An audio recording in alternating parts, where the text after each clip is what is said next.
You go ahead. Just speaking about the songs and personal, can you talk about Outlaws of Love? Yeah, Outlaws of Love, yeah. What kind of release did you get writing a song like that? And I also want to know your production team, how do they feel about the song like that as well? Did a lot of support from your crew? Definitely a lot. I mean, the coolest thing about this whole album is like from the ground up, I got 100% support. I didn't deal with a lot of the age-old stories of like, oh, my neighbor's oppressing me or telling me no. It was none of that. It was very open and very supportive. And when we wrote Outlaws of Love, I just wanted to write something about the struggle the LGBT community goes through. You know, there's marriage equality that we're dealing with right now in my country. There's the bullying that kids are dealing with. There's just the general ignorance. Some of the religious opposition to the gay and lesbian movement.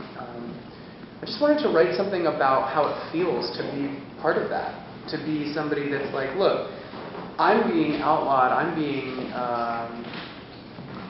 stopped because of who I'm choosing to love. And it just seems wrong to me. I mean, it's love. It's a beautiful thing. Love is this amazing thing that myself, I've had the joy of finding this last year and a half. I'm in a great relationship right now. It's something that I had been looking for so long. And now that I find love, it's like that's the very thing that I'm being told is wrong. It's sad, and that's Outlaws of Love is about that sadness. And did you suffer from bullying yourself? I didn't really go through a ton of bullying. My experience has been pretty good. I think on a broader level, I think after American Idol and becoming in the public eye, I think then I've dealt with probably more hate and bullying than I had to deal with before I was famous. But yeah, it's interesting. I see what kids go through. I hear stories of what kids are going through nowadays, and parents sometimes don't accept their children for who they are. And I had a good experience. My parents are really cool. And being in the arts throughout my whole life, I've kind of had a pretty easy time. But I think that's good. I think what that allows me to do is lend a certain amount of comfort and kind of give the message of it's not that big of a deal. It doesn't really matter. Chill out. That's what I'm trying. That's kind of my goal is to try to kind of get people past it. But in that process, in order to get people past it, we do have to hit it dead on. Can't avoid it. About Outlaws of Love, it's like a song dedicated to your boyfriend. I just wanted to know if you wrote another song for him on Trespassing also? Outlaws of Love was not written for my boyfriend, no. Outlaws of Love is for the community. Okay. That's what we were just saying.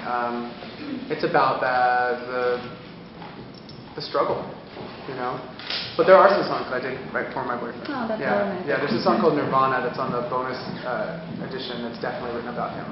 Okay. Yeah. I was interested by the fact that you became an executive producer for this album. Also, you wrote more. And what was important for you in that, decision to be more in control?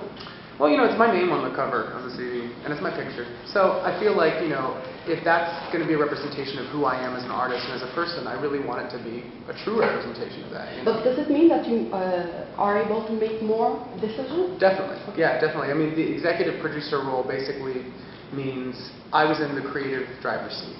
I was at the head of the table, creatively. And definitely, I worked with a great team, and I have a record label that has ideas as well.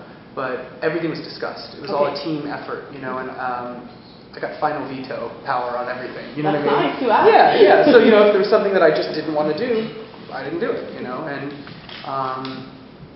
yeah, it was good. It was really good. And there were some collaborators on the album that I definitely sought out that were my idea, and then there were people that were brought to me by the label, which I'm very thankful for. People like Pharrell Williams, thank you, RCA. And yeah, it was a good experience. I mean, I got to get involved in, like I said, writing most of the music on the album. I got to co-write, helped create the imagery. Okay. I worked with a photographer and graphic artist, friends of mine. We did that together. Yeah. So it's different. Talk about Pharrell Williams. What about Bruno Mars? Amazing. Yeah, Bruno. I heard the song. That was another idea from the label. I heard the demo, and I loved it. thought it was beautiful. The melody is unbelievable. I love the lyric. I love that we've heard the idea of that song before, but the way that it's written is so poetic, actually. It's really, really elegant, the way it's worded. And so, yeah, we recorded it actually a couple different times, and then finally we brought in Dr. Luke as the producer, who I love. And he turned it into what it is now, which is this amazing dance jam. So I'm really thankful for that. Yeah, it was great to be able to work with Bruno. I'm a huge fan. He's such a good writer, such a good singer. Who's got the last question? Okay, about the idea that you told us earlier about the album that is divided between the light and darkness you have. Are you considering yourself more as a good boy or bad boy then? I'm both. I'm both. Yeah, I mean, light and dark isn't necessarily good and bad. And that's another statement within the album, is that it's not so black and white. It's not good and evil. It's light and dark. I mean, it's, you're either thinking positively one day or you're being hard on yourself, There are some times where I'm totally a bad boy, yeah. But I'm a bad boy with good intentions. I'm a rebel with a smile. One last one. Sorry. Your album is your number one. Yeah. You're heading over to Europe now with Queen, right? Yeah. So I kind of want to know about your state of mind right now. And as far as dreams come true goes, that's pretty high. Yeah, it's pretty crazy. So how do you go higher from that, and what's going on in your mind right now? It's actually kind of cool that I have the Queen thing to go work on, because I think I've been so obsessed with this project, with Trespassing, for the past year and a half, it'll kind of get my mind away from it for a second, which might be a nice break.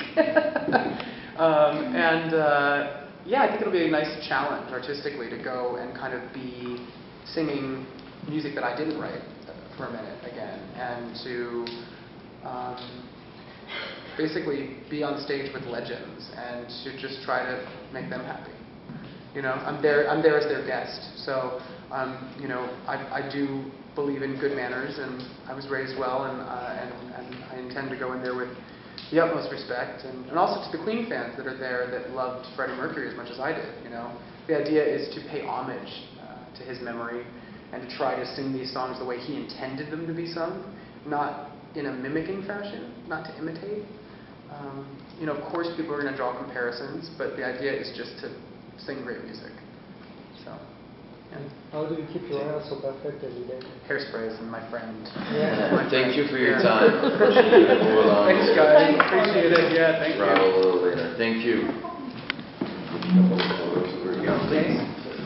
Thank you very much for your time. Merci Thanks, guys. beaucoup. No.